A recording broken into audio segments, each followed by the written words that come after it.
Bernard! Yes, it's me. Then he ended the line. Marahas na nagpakawala ng hangin si Claire sa bibig niya, saka tumingin sa warehouse na nasa unahan niya. Lumang-luma na yun at tila napaglipasan na ng panahon. Lumunok muna siya bago naglakad palapit doon. Sana maging maayos ang lahat. Sana walang mangyaring masama. Nasa kapahamakan ang mami niya, kaya ginawa niya ito. Nang makarating sa harap ng warehouse, pumasok na siya. Dahil sira ang bubong, maliwanag ang kalooban. I'm here, Bernard. Nasaan ang mami ko? Nasaan siya? Sunod-sunod niyang sigaw. Pero halos mabingi siya dahil sa katahimikan. Ni isa'y walang sumasagot sa kanya. Hanggang sa makalayo na siya at sa bahaging dulo, may nakita siyang gumagalaw. May nakataob ditong kumot, kaya hindi niya mawari kung ano o sino ito. Natatakloban kasi, parang nagpupumiglas. Dahil sa pagtataka, nilapitan niya ito. Tinanggal niya ang kumot at nalaki na lamang ang mata niya na mapagsino ito. Agad siyang napaluhod sa maruming sahig at inalis ang busal sa bibig nito. Mommy, are you okay? Yes, it's her mom. Claire, what are you doing here? Ha? Hindi ka na dapat pumunta rito. Umalis ka na, Claire. Tumakbo ka na ng mabilis. Please, Claire. Leave me. Mom, I came here to save you. Anak, plano ito. Wala ako sa kapahamakan. Nangunot ang noo niya. Ano pong sinasabi mo? Sinet up ka ng daddy mo. Anak, he used me para makapunta ka lang dito. Kaya please, umalis ka na ngayon din. It's too late, Betty. From behind, someone spoke. Dahan-dahan siyang tumayo para tingnan ito. Ngunit hindi pa man siya tuluyang nakakatayo nang biglang may humampas sa likod niya. Dahil sa lakas, natumbas siya at nawala ng malay. Bumaba si Juan Miguel sa sasakyan nang makarating siya sa address na isinend ng misteryosong tao sa kanya kanina. Until now, nagtataka pa rin siya kung sino yun at paano nito nalaman kung nasaan ang mahal niya. Sunod-sunod siyang napailing saka nagtatakbo patungo sa warehouse na nasa harap niya. Kalakip ng address ay sinabi rin doon na pumasok siya sa warehouse dahil nandito raw si Claire. Kahit alam ni Juan Miguel na nasa kapahamakan siya, nagawa niya pa rin pumasok. Makita lang ang mahal niya. Nang makapasok siya sa warehouse, inikot niya ang paningin niya. It seems like there's no people in here. It's very quiet. Halos marinig na ni Juan Miguel ang sariling paghinga. Naglakad pa siya hanggang sa may bigla siyang narinig na malakas na pagsabog. Napaupo siya dahil sa gulat. Mabuti naman at pumunta ka. Akala ko bibigyan mo ako. Binalingan niya ang nagsalita at nakita niya ang lalaking kinaiinisan. Tumayo siya at nakatiim itong tiningnan niya. So, you're the one who called and texted me. Bernard instantly nodded. Yes, Juan Miguel, it's nice to see you again. Ang tagal-tagal nating hindi nagkita. Bakas na bakas sa mukha mo ang kasiyahan. Pero tatanggalin ko agad ang kasiyahan yan dahil matatapos ang araw na ito na mapapasa aking muli si Claire. You don't deserve her. Mas deserve niya ako. You're such a bastard. Akala mo matatakot ako? Then you're wrong. Pumersa siya at tumakbo sa patungo rito. Ngunit nakakahakbang pa lang si Juan Miguel nang angatin ni Bernard ang braso at pinaputukan ang paanan niya. Dahil sa takot na mabaril, tumigil siya. Damn it, dapat naghanda siya. He forgot to bring his gun. Mukhang matatalo na naman siya kay Bernard. Bastardo talaga ako, Juan Miguel. You made me that even more. Kung hindi mo inagaw ang mahal ko, hindi ko inagaw si Claire sa'yo. Ganyan ka na. Putol niya rito. Tumahimik kang, gago ka. Akala mo matatalo mo ako. Nagkakamali ka, Juan Miguel. Hindi mo inisip na may utak din ako. Let's just say naging masaya ka ng ilang linggo. But now, tatanggalan na kita ng karapatang lumapit kay Claire. Paghihiwalayin namin kayong dalawa. And before I forgot, hindi na pala kita tatanggalan ng karapatang lumapit kay Claire. Bakit? Because today is your last day on earth. Then, Bernard laughed like a devil. Ngumisi siya. Go, kill me. Do it now. Sandali, hindi pa ngayon. Gusto kitang patayin sa harap mismo ni Claire. Dahan-dahan itong naglakad palapit sa kanya. Nang ilang dangkal na lang, tumigil ito. At kapag wala ka ng hininga, hayaan ka na namin hanggat kainin ka ng mga uod. Fuck you, Bernard. Mamamatay ka na. Dahil sa tindi ng galit, sinugod niya ito sa ikalawang pagkakataon at sa pagkakataong yun ay hindi na siya nito napatigil. Nang umangat ang braso nito, mabilis pa sa alas 4 na nasipa niya yun, dahilan para tumalsik ang baril na hawak nito. Kalaunan ay inundayan niya ito ng isang malakas na suntok sa mukha. Natumba ito kaya nagkaroon siya ng pagkakataong upuan ito sa katawan. Nasaan si Claire? He punched him again. Nasaan ang mahal ko? Kung hindi ka pa magsalita, papatayin kita. Choose, Bernard. Biglang may humampas sa ulo niya. Natumba siya agad na sinapo ang ulo ng kumikirot yun. Sinubukan niya pang tumayo pero unti-unti nang nanlabo ang paningin niya. Naaninagan niya ang nasa harap niya. Nakita niya ang pagtayo ni Bernard. Gusto-gusto niyang tumayo. Ngunit tuloy na siyang nawala ng malay.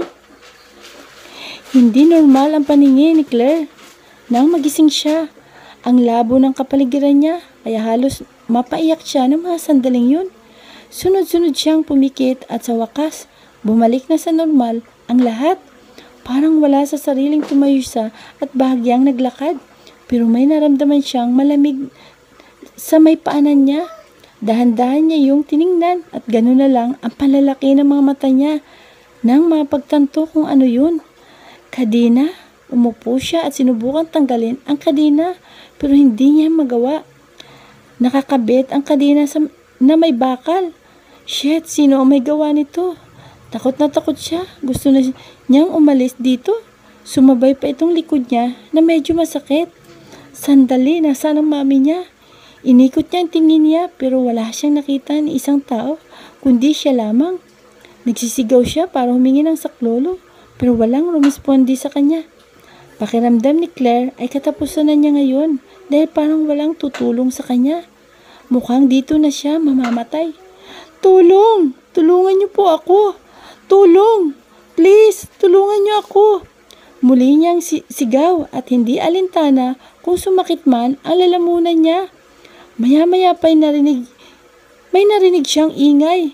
Kaagad niyang binalingan yun at napatayo siya nang lumabas ang ilang tao sa isang kwarto. Familiar silang lahat. Ang daddy niya na hawak ang mami niya na may tali sa kamay. Si Bernard na hawak si Juan Miguel. May kadina si Juan Miguel sa liig tapos hawak ni Bernard ang dulo noon. Nagkatitigan silang dalawa ni Juan Miguel. Napaluha na lang siya bigla dahil hindi niya inakala na aabot sila sa ganitong bagay. Why did you do this? Sigaw niya sa ama niya. Wala siyang ibang pwedeng sisihin dahil ito lang naman ang galit sa kanila ni Juan Miguel. Tumigil ka na, Dad, please. Hayaan mo na lang kaming mabuhay na masaya. Pakawalan mo na kami. Ilang pagmamakawa ba ang gusto mong marinig sa akin? Palayain mo na lang kami, Dad. Wala, Claire, wala. Kahit magmakaawa ka man dyan, hindi ako makikinig sa'yo. Claire, hindi ka na sana pumunta pa rito, sabi ng mami niya. Oh, shut up, Bete. Magsama kayo ng suwail mong anak. Madiing sabi ng daddy niya saka itinulak ang mami niya patungo sa kanya. Wala kang kwentang ama. Paano mo nagawa ito sa amin? Umiiyak niyang tanong sa ama niya. Naging wala kang kwentang ama nang dahil din sa'yo, Claire. Kung hindi mo ako sinuway, hindi tayo aabot sa ganito. Pero naging matigas ka. Mas pinili mo ang lalaking yan kaysa kay Bernard. At tinutok ng daddy niya ang baril na hawak kay Juan Miguel. Sa akin ka galit, kaya ako ang pahirapan mo, huwag si Claire. Mahal na mahal ko si Claire kaya ayaw kong mamatay siya. Kung ikakasaya mong mawala ako, then kill me now. Sigaw ni Juan Miguel. Tumahimik kang, gago ka. Hindi ako ang papatay sa'yo. Si Bernard mismo ang papatay sa'yo. Pero bago ka patayin, papahirapan ka muna namin. That is your punishment for taking my daughter. Kapag sinabi kong paghiwalayin ko kayo, gagawin ko. Matigas kayo, mas matigas ako. Nang gagalaiting sigaw ng daddy niya at halos lumabas na ang mga litid nito sa liig. Walang naging imik si Claire na mga sandaling yun. Bumaling siya kay Juan Miguel na walang kalaban-laban. Kay Bernard, bukod sa may kadena ang liig nito, nakatali rin ang kamay nito sa likuran. Kaya ang tanging magagawa nito ay magpumiglas. Maya-maya pa'y inihagis ni Bernard ang dulo ng kadena sa may bakal sa itaas. Kinuha rin nito agad ang kadena ng makarating yun sa kabilang gawi. Alam na agad niyang gagawin ito. Kapag hinila ni Bernard ang kadena, aangat si Juan Miguel. Mabibigti ito, Diyos ko. Sising-sisi si Claire ngayon. Sana hindi na lang siya umalis para hindi ito mangyari kay Juan Miguel. Siya rin ang naglagay dito sa panganib. Please, Dad, kahit wag mo na akong pakawalan, ayos lang. Hayaan mo nang umalis si Juan Miguel rito. No, mi nobya. Hindi ako alis. Hindi kita iiwanan. Putol ni Juan Miguel sa kanya. Pero ayaw kong mapahamak ka, Juan Miguel. Sorry kung nangyari ito sa'yo. Kasalanan ko kung bakit nandiyan ka ngayon. Lumuluhang sabi ni Claire. Gustong-gusto niyang lapitan ang nobyo, pero hindi niya magawa dahil may kadena siya sa paa. Wala naman lang siyang kapangyarihan para tanggalin ito. Hindi mo ito kasalanan, Claire. Huwag mo isipin ang bagay na yan dahil pares nating hindi ginusto ito. Manahimik ka, Juan Miguel. Bilang na ang magiging oras mo sa mundong ito.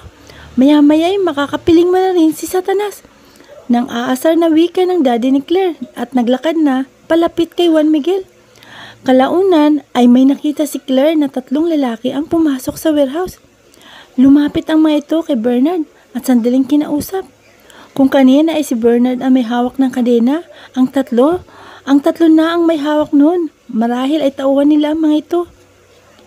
Sorry anak, kung nailagay ko kayo sa sitwasyong ito, hindi ko rin gusto ang nangyari sa inyo. Pasensya na talaga. Napabaling siya sa mami niya. Ma'am, hindi niyo po ito kasalanan. Katulad ko, namin ni Juan Miguel, biktima rin po kayo. Pasensya na talaga anak. May plano ako. Nangunot ang noo ni Claire. Ano pong yun? Nagtataka niyang tanong. Kailangan makaalis ako rito para makahingi ng saklolo. Sa paanong paraan, ma'am? Tatakbo ako. Ang kailangan mong gawin ay tanggalin ang tali sa mga kamay ko.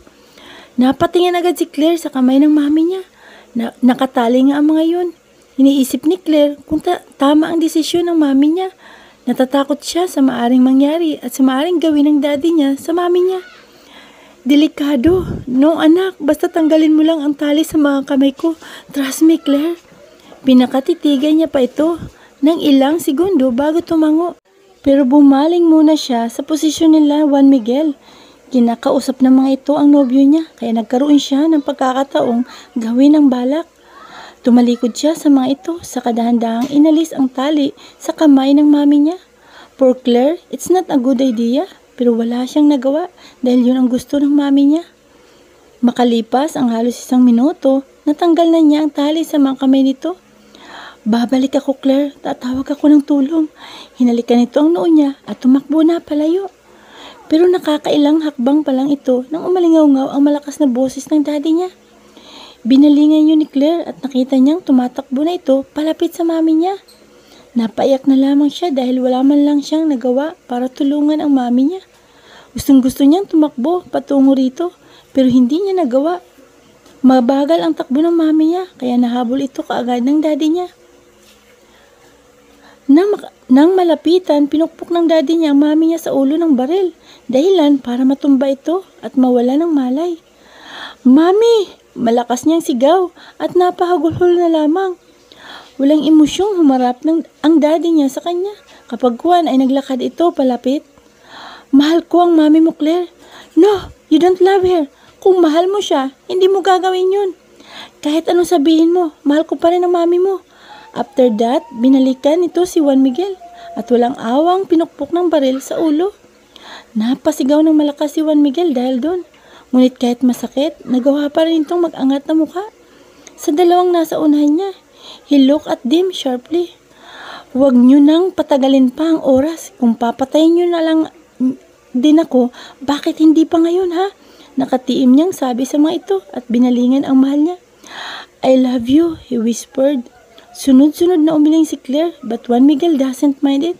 Kung ang buhay niya ang kapalit, mabuhay lang ang mag-ina niya, then iaalay na niya ang sarili niya. Mas gugusto ni Juan Miguel na siya ang masaktan, wag lang ang mahal niya. Alam na ni Juan Miguel na anumang oras ay mawawala na siya, ni hindi niya nagawang lumaban. Ni isang armas wala siyang dila sapagkat hindi niya alam na abot sila sa ganitong sitwasyon.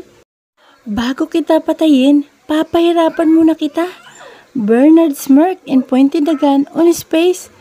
Ito ang papatay sa iyo, Juan Miguel.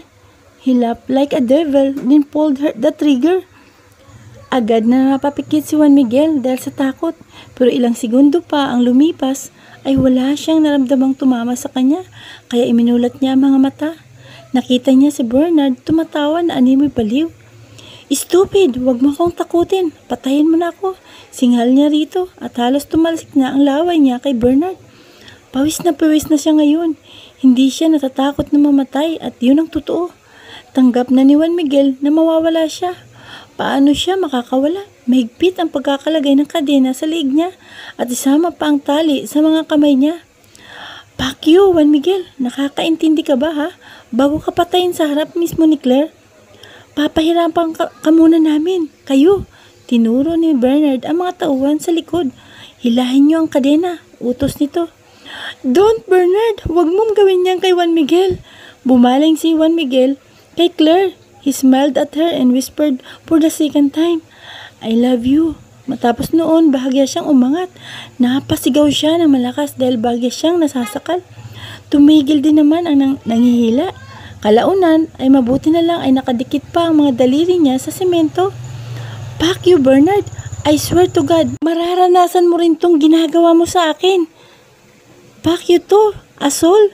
Bernard shouted right in front of his face, then punched his stomach like a punching bag. Napangiwi siya sa sakit. "Tumigil ka na, Bernard. You're hurting him too much. Stop this craziness. You want me, right? Then, take me." Tumigil si Bernard at nangingiting humarap kay Claire. "Matagal na kitang gusto." Parang wala sa sarili itong lumapit kay Claire. Nang makalapit, hinawakan ito ang baba niya at bahagyang inilapit ang mukha sa mukha niya. "Pero bago kita kukahanin, papahirapan ko muna si Juan Miguel." At hinalikan nito ang kanyang baba at parang ulol na sinipsip yun. Dahil sa diri, mabilis niyang iniling ang ulo at lumayo kay Bernard. "Baliw ka, Bernard! Mas hayop ka pa sa hayop! How could you do this to us? You're too much, Bernard! Iba na yung obsession mo." Lumuluhang binalingan ni Claire ang daddy niyang nakaharap kay Juan Miguel. "Kaya ka nagkakaganyan kasi, na-impluwensyahan ka ng lalaking ito. Hindi ka ganyan dati, daddy. Ibang-iba ka na noon kumpara ngayon." Lumapit sa kanya ang daddy niya. "Claire, ginagawa ko lang ito para sa'yo. Ginagawa ko ito dahil mahal kita." "Shut up!" sigaw niya. "Kontrolado mo ako." Isang sampal ang natanggap niya sa sarili niyang ama. "Wala kang karapatang sigawan ako dahil ako ang ama mo. Kahit anuman ang mangyari, kahit umikot man ang mundo, ama mo pa rin." Nakatiim nitong sabi habang nanlilisik ang mga mata sa kanya. Kahit masakit ang sampal nito, nagawa pa rin gumiti ni Claire. "Simula nang kontrolin mo ako, hindi na kita tinuturing na ama. Naging masama ka nang dahil sa lalaking ito." At dinuro niya si Bernard. "Hindi ako naging masama. Naging mabuti akong ama sa iyo. At sa totoo nga, ay utang na loob mo sa akin kung bakit ka nabuhay sa mundong ito." Nanggagalaitin itong sigaw. "Kung hindi nga lang kita anak, bakit hindi mo ako gawin? Bakit hindi mo na ako patayin ngayon din? Pero kapag nagawa mo na, huwag kang magsisisi. Itatak ko sa utak ko na mayroon akong masamang ama. You should respect my decision. Hindi ganito na kung anong gusto ko, ayaw mo. Pero kung ano ang gusto mo, mangyayari. Agad-agad, baliw ka na. Baliw ko na at hindi ka deserve ng mami ko. Baka nga sukang-suka na siya sa'yo. Mahal ako ng mami mo. Mahal niya ako kahit anuman ang mangyari." Ngumisi siya. "Hindi ka niya mahal at hindi rin kita mahal. Wala kang kwentang ama. Wala kang kwentang asawa." Halos magbaga ang mga mata ng daddy niya.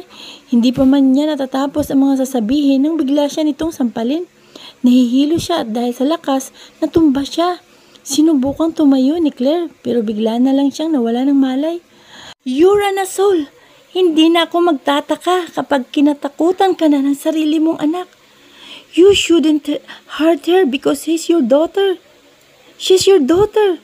Pinatunayan mo talaga na wala kang kwentang ama." Nang marinig yun ni Franco mula kay Juan Miguel, agad itong nagtatakbo patungo sa binata at tiningnan ng matalim. Kung nakamamatay lang ang tingin nito, baka napatay na lahat ng tao dito. Pero hindi nagawang matakot ni Juan Miguel. Sa lahat ng matandang nakilala niya, ito ang kailanmay hindi niya irerespeto dahil hindi naman ito karespeto. If he has strength to remove everything from his body, baka nagawa na siya para gantihan naman ng mga ito. Why did you say I'm an asshole? Ha? Nanggigil-gil nitong tanong. Juan Miguel smiled teasingly. I said you're an asshole. Franco pointed the gun on him, on his mouth. Dinikit nito ang labi ng baril sa mga labi niya na nagpatikom sa kanya. Pero hindi pa rin natakot si Juan Miguel. He's a man after all. Gusto mo bang pasabugid ko yung bibig mo? Kating-kati na akong patayin ka dahil ikaw ang may gawa ng lahat ng ito. Ikaw ang sumira sa buhay ng anak ko.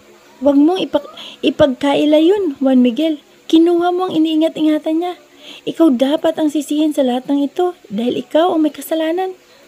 You made this kung nilalayuan mo lamang ang anak ko noon. Noon pa, it will not happen. Pero sadyang matigas at makapal ang mukha mo. Hinding-hindi ko hayaan na maging masaya kayo ni Claire. Itutuloy ang naudlot na kasal nila ni Bernard habang ikaw ay pinaglalamayan. Litanya nito habang nanlilisik ang mga mata sa kanya. Tinanggal nito ang baril sa mga labi niya kaya nagkaroon siya ng pagkakataong magsalita. Sige, sabihin na natin kasalanan ko ang lahat. Pero hindi ito mangyayari kung hindi ka lang tanga. Nang dahil lang kaaway mong daddy ko, gusto mo na kami maglayo ni Claire. I just wanna let you know na hindi ako kami ni Claire kasama sa away nyo. At first, ayaw din ni daddy na magkatuluyan kami. Pero pinayagan na rin niya kami. Why don't you change like what my father did? Tanggapin mo na lang ang katotohanan na kami talaga ni Claire ang para sa isa't isa. At kahit anong gawin mo, hindi mo kami mapaglalayo. Mahal ko si Claire. Mahal niya ako. Kahit patayin mo ako. Hindi mawawala ang pagmamahal ko sa anak mo. Nakatiim na anas ni Juan Miguel. Maya-maya pa bigla na lang lumuha si Franco. Ani mo bata na inagawan ng candy. Mahal ko ang anak ko at pinoprotektahan ko lang siya. Sigaw nito saka pinaputok ang baril sa itaas. Pinangako ko na kailanman hindi ko hayaan na magkalapit kayo dahil ayaw kong malapatan ng dugo mo ang magiging apo ko. Mahalin na ni Claire ang iba, wag lang ikaw. Mahal namin ang isa't isa kaya kahit anong sabihin mo, wala ka nang magagawa, huli ka na. Pinunasan nito ang luha sa magkabilang mata sa kabagyang lumapit sa kanya. May magagawa ko, halos pabulong nitong saad sa katumalikod na. Let's go Bernard, iwanan na muna natin ang dalawang yan, dyan, sigaw nito. Nakita ni Juan Miguel na tumango si Bernard. Inaya pa nito ang tatlong lalaki sa likuran niya. Sadya yatang nagpahuli ang kumag at nang asar pang lumapit sa kanya. May pagkakataon pa kayong tumakas, nakangisi nitong sabi sa kasumunod na sa ama ni Claire. Minura niya ito sa isipan at sinamaan ang tingin habang nakatagis ang panga. Na makalabas ang mga ito, binalingan niya si Claire. Hanggang ngayon ay wala pa rin itong malay. At maski ang mami nito, wala rin. Sinubukan niyang lapitan ito pero nasakal siya ng kadina sa liig. Binalingan niya ang dulo ng kadina at nadismaya na lang siya nang makitang nakapulupot yon sa may bakal kaya wala siyang magagawa kundi ang manatili sa kinatatayuan. Claire, wake up! Minobia, did you hear me? Minobia! Unti-unting iminulat ni Claire ang mga mata nang marinig yun. Hinanap niya ang pinanggalingan ng boses at nakita niya si Juan Miguel at sinusubukang makapiglas. Juan Miguel, nasa na sila? Tanong niya nang mapansing walang daddy niya, si Bernard at yung tatlong lalaki. They left. Ayos ka lang ba ha? May nararamdaman ka ba? How's your tummy? Sunod-sunod at nag-aalala nitong tanong sa kanya. Ayos lang ako, Juan Miguel. Tumayo siya sa pagkakahiga sa magabok na sahig at pumihit paharap kay Juan Miguel. May pagkakataon tayong tumakas. Juan Miguel, how? I have a plan. Matapos noon, tumakbo siya patungo rito. Pero bigla siyang nahigit kaya natumba siya at wala sa oras na tumama ang likod sa sahig. Napadaing na lang si Claire nang makaramdam ng sakit at saka pa lang niya napagtanto na may kadina pala siya sa paa niya. Minobia, are you alright? Dahan-dahan siyang tumayo at tumingin kay Juan Miguel. She nodded even though she's not feeling well. I am fine, sagot niya sa kabinalingan ang kinaruruna ng mami niya.